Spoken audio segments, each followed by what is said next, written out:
നിങ്ങൾ Himalayan 411 long stroke എഞ്ചിൻ്റെ ഒരു ഫാനാണോ? അങ്ങനെയാണെന്നുണ്ടെങ്കിൽ ഇതാണ് സ്ക്രാം 411. ഹിമാലയന്റെ അതേ എഞ്ചിൻ വെച്ചിട്ടുള്ള വണ്ടിയാണ് ഈ സ്ക്രാം 411 എന്ന് പറയുന്നത്. ആദ്യം എക്സ് ഷോറൂം 2 ലക്ഷത്തിന് മീതിയാണ് വന്നിരുന്നത്. ഇപ്പൊ അത് വില താത്തിയിട്ടുണ്ട്. അതിൽ ബേസ് വേരിയന്റിലും മിഡ് വേരിയന്റിലാണ് പ്രൈസ് റിഡക്ഷൻ വന്നിട്ടുള്ളത്. അപ്പൊ നമുക്ക് റേറ്റ് ഒന്ന് നോക്കാം. ബേസ് വേരിയന്റ് എന്ന് പറയുന്നത് ഗ്രാഫൈറ്റ് യെല്ലോ, റെഡ്, ബ്ലൂ ആണ്. 2,66,708 രൂപയായിരുന്നു ഇതിന്റെ ഓൺ റോഡ് കോസ്റ്റ് വരുന്നത്. അതിൽ ഡിസ്കൗണ്ട് വന്നിട്ടുള്ളത് 17,651 രൂപയാണ്. ഇപ്പോൾ ഈ വാഹനത്തിന്റെ കോസ്റ്റ് വരുന്നത് 2,49,057 രൂപയാണ്. ഇതിന്റെ മിഡ് വേരിയന്റ് എന്ന് പറയുന്നത് സ്കൈലൈൻ ബ്ലൂവും ബ്ലേസിംഗ് ബ്ലാക്കും ആണ്. ഇതിന്റെ ഓൺ റോഡ് കോസ്റ്റ് എന്ന് വന്നിരുന്നത് 2,72,864 രൂപയാണ്. അതിന് ഡിസ്കൗണ്ട് വന്നിട്ടുള്ളത് 22,184 രൂപ കഴിച്ച് ഇപ്പോൾ വില വരുന്നത് 2,50,680 രൂപയാണ്. സ്ക്രാം 411 എടുക്കാൻ താല്പര്യം ഉണ്ടെങ്കിൽ ഇതിന്റെ ഏറ്റവും കുറഞ്ഞ ഡൗൺ പേയ്മെന്റ് എന്ന് പറയുന്നത് 6,999 6999 ഈ വണ്ടി നിങ്ങൾക്ക് ഡൗൺ പേയ്മെന്റിൽ ഇറക്കി തരാൻ പറ്റും. ഇനി മന്ത്ലി EMI എത്രയാണെന്നല്ലേ?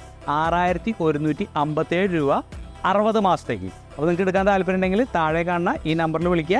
നമ്മുടെ ഡീലർഷിപ്പിന്റെ പേരാണ് tax bike royal enfield. Pureechira, Irinjalakuda, പാട്രാക്കിൽ എന്നീ സ്ഥലങ്ങളിലെല്ലായിടത്തും ഉണ്ട്. അക്രോസ് കേരളയിൽ നമ്മൾ ഡെലിവറി അറേഞ്ച് ചെയ്ത് കൊടുക്കുന്നുണ്ട്.